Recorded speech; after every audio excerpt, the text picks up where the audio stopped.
Good morning mga auntie ko. So for today's video, ang ating lulutuin is ginataang laing. Bicol version to ha mga auntie ko. So dahil nagki-crave ako ng laing at wala din akong baon na papasok sa trabaho is kailangan kong magluto ng aking baon. So prepare ko lang naman yung mga kailangan ko. Kailangan ko ng dried laing. Galing Bicol pa to. Dala-dala ko pa nung umuwi ako. Bumili lang ako ng karne at yung mga rekado, prepare ko. So, ayan, naggisa lang ako nung karne until hanggang maging brown siya.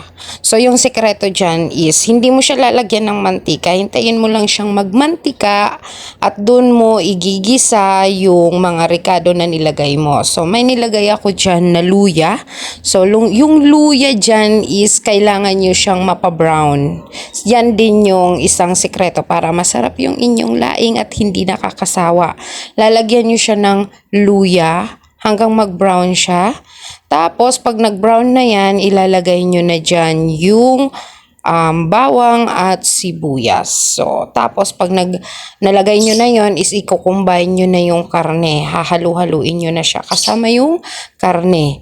At ilalagay nyo na yung unang gata. Pagkatapos ng unang gata is ilalagay nyo na yung mga dahon ng laing. So, yung paglagay niyan is basta ilalagay nyo lang siya dyan, tapos dapat hindi mo siya hahaluin kasi yan din yung parang natutunan ko din na dapat kapag nilagay mo yung laing, hindi mo siya kailangang halu-haluin. So, kailangan mo lang siyang ilagay dyan.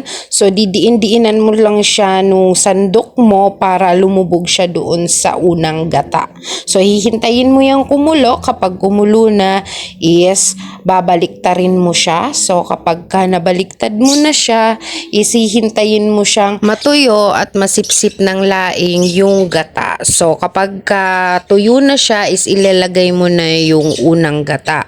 No need mo siyang halu-haluin. Basta ilagay mo lang yung gata dyan, yung unang gata. Tapos, i-low heat mo siya. So, hihintayin mo siyang maluto. Saka mo siya babaliktarin. So, kapag kabaliktad mo dyan, tapos natimpla mo na siya, titikman mo siya. Siyempre, titikman mo. So, kapag okay na, ayan na, luto na yung ating laing Bicol version. So, kainan na naman tayo mga auntie ko. Sige na, papasok na ako sa trabaho. Oh my God. Bye!